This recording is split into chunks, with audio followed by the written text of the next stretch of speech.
To a story now that continues to dominate world headlines. Russia has vetoed a UN Security Council resolution condemning its war against Ukraine and pressing Moscow to unreservedly and unconditionally withdraw its troops from that country. 11 council members, led by co-authors of the draft, the United States and Albania, voted in favour of the text. There were 3 abstentions from China, India and the United Arab Emirates. Let's chat more about this now. Lebohang Pheko, Four Rivers Trading Managing Director, as well as analyst. Ms. Pheko, a very good afternoon to you. Thanks indeed for your time. So many alluding to the fact that the petrol prices might increase. South Africa's already set for that in the next couple of days. But are there any other economic implications we need to look out for? What are the implications also on the political front? Thank you. And just to be clear, I'm still the Senior Research Fellow and Political Economist at the Trade Collective. In terms of the actual benefits or the deficits regarding the our import and export regime, given the current international relations moments that the Ukraine and Russia are having, I think it's important to situate us within a broader African context. So the one thing is that obviously we are a huge repository of natural gases, and already several countries have been very concerned about the notion that there is going to be a problem with the depreciating currency value, as well as the depreciating value of our commodities, given what is happening at the moment. It's also worth mentioning that the invasion of Ukraine could pose hardship for African households, and I'm not sure whether we have really considered this really quite critically, particularly, as you rightly say, the rising price of oil on global markets, which has been induced by this current crisis. And this will also have direct impact on the cost of transportation. In fact, I think AA, that's our Automobile Association, has already predicted that March is going to bring a record high fuel prices. But more than that, this also hampers the agricultural sector and the food security. And I think in terms of this, rising energy costs, for example, affect the production of fertilizer, which is an input for the productive agricultural sector. So, for example, right now, the 2 components of fertilizer, which are urea and phosphate, have already risen by between 30% and 4% by the end of 2021. They are likely to increase as a result of this current crisis.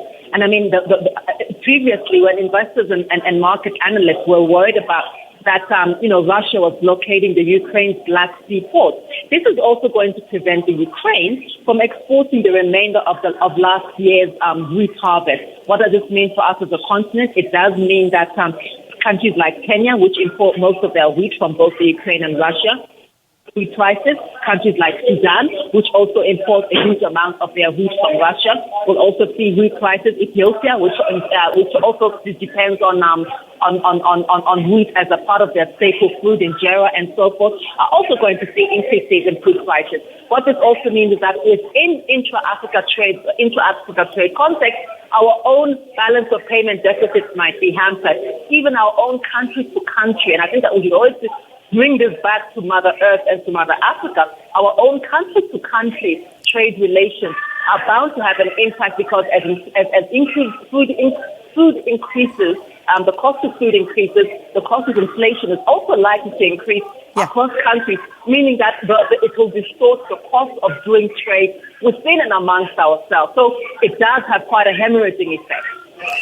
I also think there are deeper questions on BRICS, solidarity, and whether that formation should have any bearing on the Ukrainian situation, invasion.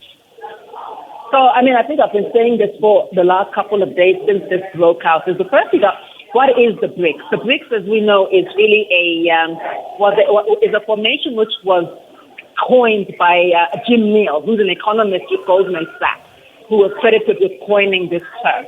And he really saw that the 4, originally Brazil, Russia, India, and China, as being the really large turbocharged engines of growth at the time. And then eventually South Africa negotiated its way, given its own geopolitical and stature on the African continent as part of this. What do we get out of this? We get prestige.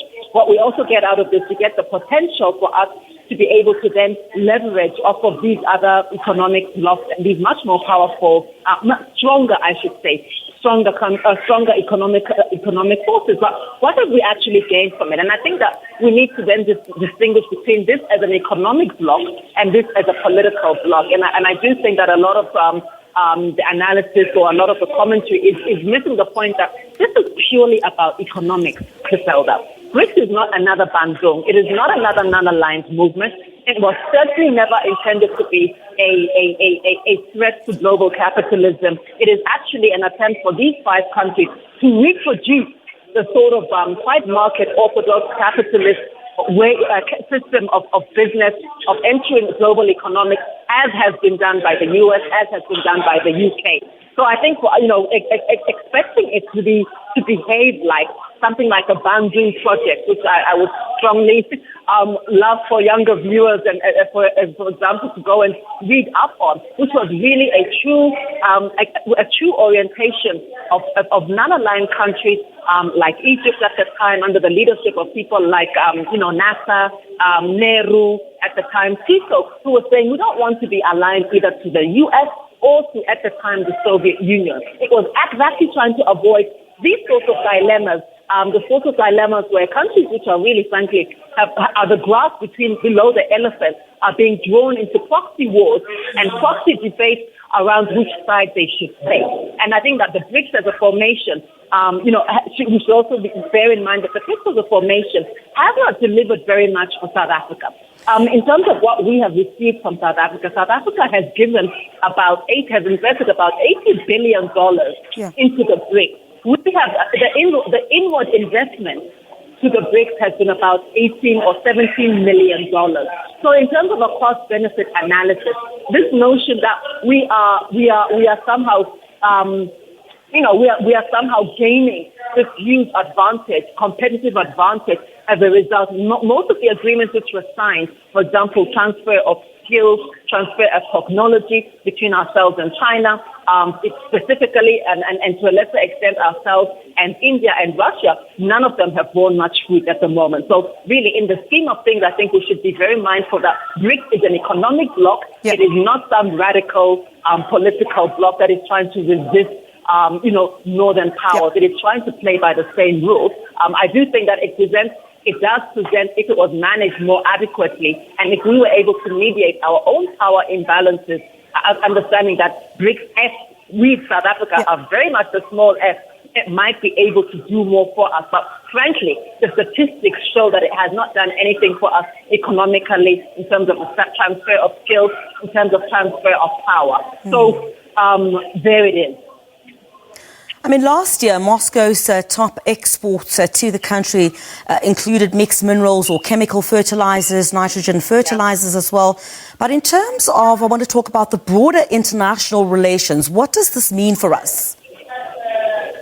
So, I mean, I think in terms of exactly as I'm saying. So the one thing is that geohistorically, there's a sentiment that, in fact, there's a distinction between the Soviet Union of pre-1990 and the Russia of today. So there's a sentiment that, of course, these were allies in the liberation struggle, and that in some respects, the configuration of the BRICS, for example, would represent a realignment and a reinscription of that allyship. It's really not the case. The case is actually that what has happened is that Russia has continued, in fact, to really treat South Africa to juniorize us.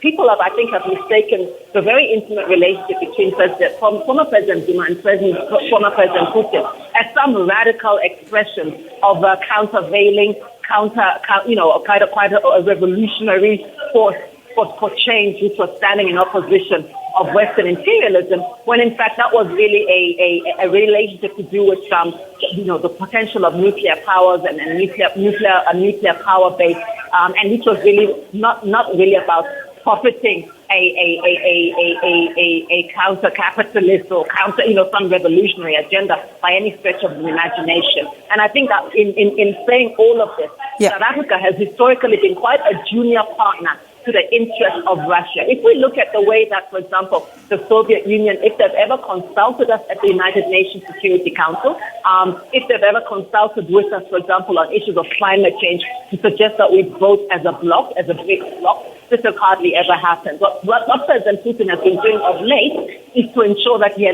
has rallied his troops, and I say his troops in inverted commas, which would be China, the BRICS nations around him, so that they did, to ensure that they voted with them at the United Nations Security Council. But this is really quite a myopic, and I have to say, quite a self-absorbed relationship and a one-way looking relationship, which is not a relationship of partners.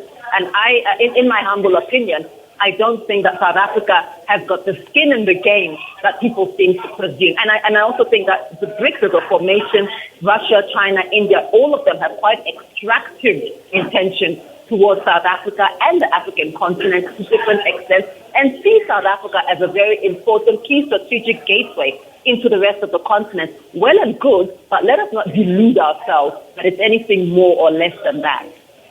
How would you describe South Africa's reaction or stance on what is taking place?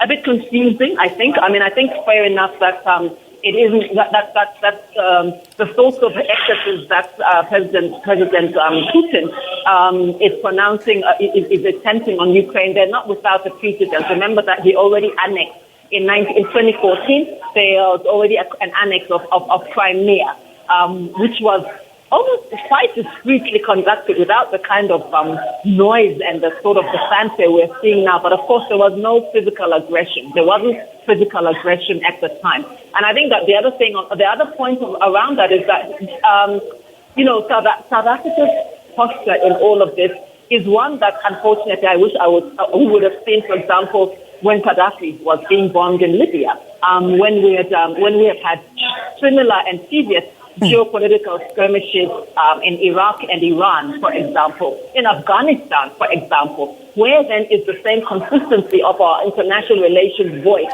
when we're dealing with the United States, and I think the double standards in our own international relations posture and in the posture of the United States, for example, in really wagging the finger, it leaves a really poor taste in the mouth, to say the very least. And I think that we should be very mindful not to align ourselves with very confusing and very hypocritical international relations standards, notwithstanding that I don't agree with this invasion. Ms. Lebohang Pheko, thank you very much indeed for joining us on the program. We appreciate your time.